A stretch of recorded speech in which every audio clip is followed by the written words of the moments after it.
pessoal E eu mandou, quero né? começar com a primeira, Fábio. Um assunto que já rendeu muita polêmica aqui em Porto, que é sobre a Itepac. Eita.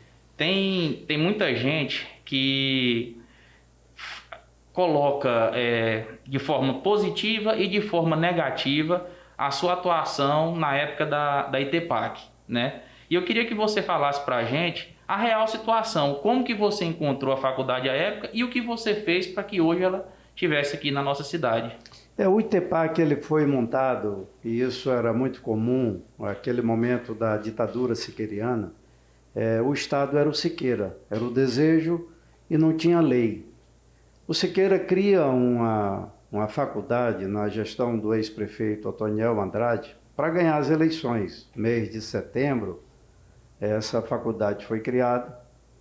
E uma faculdade que foi criada onde 98% da mantida, que era a responsabilidade do poder público, aliás, a mantenedora, que era responsável do poder público, e a mantida, que era quem ganhava lucratividade, 98% era do setor privado. Bem, o Ministério Público Federal entra com um pedido de cancelamento, porque o Conselho de Educação autorizou o funcionamento, mas como ela privada, porque quando houve a Constituição em 1988, e nós temos o exemplo da Unirg, ela foi criada como pública, e a partir de 88, qualquer instituição criada que fosse pagar mensalidade, ou que cobrasse mensalidade dos seus alunos, pagarem mensalidade, ela não poderia ser pública. Só antes de 88. Com esses fundamentos lógicos, constitucionais, o Ministério Público pede o encerramento da Itepac, que era autorizada pelo Conselho de Educação. As instituições públicas são autorizadas por Conselho da Educação, não é pelo MEC. O MEC rege somente as universidades federais, os institutos federais de tecnologia, mas as privadas é o MEC que regulamenta. E as instituições públicas nos estados podem ser regulamentadas pelo Conselho de Educação antes de 1988. Ou criar, no caso o estado, como aqui nós temos a Unitins. Ela é regulamentada também pelo Conselho de Educação e pelo MEC. O Ministério Público pede o encerramento dessa instituição. Eu pergunto você, Yuri, e Fábio, prefeito. Assume a prefeitura com o Ministério pedindo o cancelamento de uma faculdade que naquele momento era a estrutura única que esse município teria de se reorganizar. Que era o IESP na época. Né? Que era o IESP. Então ela era público-privada. Público para dar a garantia do funcionamento, privado para ter o lucro. Na hora que tinha lucro, não era para o município o lucro era para o grupo que montou a empresa. Bem, como que diz respeito a uma ordem do Ministério Público? Qual foi o único caminho? Você veja bem, tinha naquela época já algo em torno de quase 400 jovens que acreditaram e estavam matriculados. Os pais desses jovens acreditando. Em Mato Grosso tinha tido recentemente um exemplo que a instituição foi fechada e os alunos foram direcionados a outra instituição. Mas o que eles pagaram, perderam. Nossa. Bem, qual foi o grande trabalho e a grande missão que Deus nos deu? Foi de salvar a instituição. Aí fomos atrás do ministro da Educação, que na época era o ministro Tasso Genro.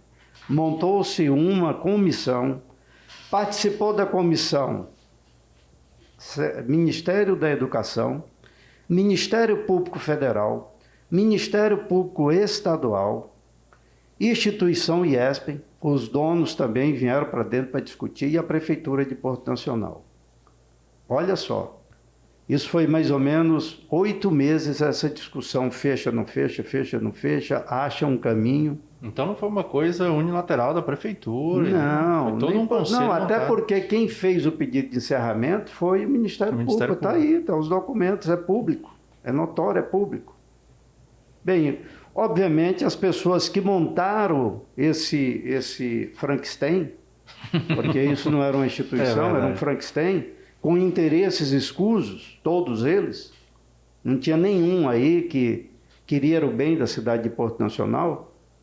E aí abriu-se então a única saída que o Ministério viu para a gente poder não perder a instituição, era tentar fazer o quê? Uma licitação para ver se tinha alguma instituição que tivesse interesse em abrigar, em ocupar o espaço que seria do IESP. Fizemos então a licitação, saiu em vários jornais a nível nacional, de circulação nacional. Repetimos essa licitação por 2 ou 3 vezes, não me recordo bem quantas vezes foram.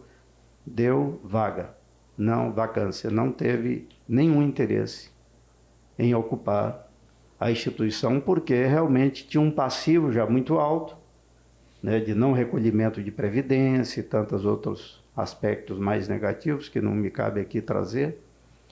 E o fato é que essa instituição, ficamos sem nenhuma opção, porque a licitação não tinha logrado êxito. Aí qual foi o outro caminho? Tentar através, e aí foi onde o governador Marcelo Miranda exerceu um papel fantástico nisso, como governador, ajudou muito Porto Nacional, e fez uma intervenção junto com o ex-deputado, que até saudoso deputado de Minas Gerais, que era o presidente do grupo ITEPAC, e ele então se propôs a fazer um estudo para saber se poderia assumir a ITEPAC, o IESP. E foi o que ocorreu, assumiram. Hoje é uma instituição respeitadíssima, e eu te digo que é um dos orgulhos da nossa gestão, foi poder salvar essa instituição. A minha ligação sempre foi com a educação. Salvamos a instituição. Porto Nacional manteve, obviamente, o histórico de capital da cultura, com essa instituição, que hoje representa muito, e para somar ainda conseguimos trazer o Instituto Federal Tecnológico aqui em Porto Nacional, que foi também na nossa gestão. Foi na sua gestão, não lembrava. Agora, óbvio que pessoas que são às vezes desinformadas, mas esse documento é assinado pelo MEC, pelo Ministério Público Federal, pelo Ministério Público Estadual, pelo Conselho de Educação, pela OAB, pelo município, e no dia que tivemos, porque ainda foi feito mais, eu só me propus a fazer se tivesse ali uma aprovação numa Assembleia Pública. Fizemos no Light Club a Assembleia, e teve, parece que, um voto contrário ou 2, não me recordo bem. Os outros todos pela aprovação. E tudo isso tem registro, documentado. Se você quiser, depois eu te encaminho essas atas. Viu, Marcos? Nós temos aqui uma ex-aluna da ITEPAC, que inclusive passou por esse processo. Quer fazer alguma pergunta? Era do período do IESP? Não foi isso que eu estou te falando? Teve alguma coisa aqui que eu estou faltando com verdade? Porque se tiver a hora de falar, é agora. Inclusive, foi um período tenso que a gente, pelo menos eu, já estava no 7º período. E você lembra o quanto que eu sofri? Às vezes as pessoas não entendiam, queria era que eu a estava perseguindo, e na verdade eu fui o salvador de todos, Deus que foi, eu só fui o instrumento. E a gente estava no 7º período e ficou aquela dúvida, meu Deus, se a gente formar, vamos ter um diploma Não teria. reconhecido, Isso. e graças a Deus... E ao nosso esforço, Isso. de todo mundo. E realmente percebe-se que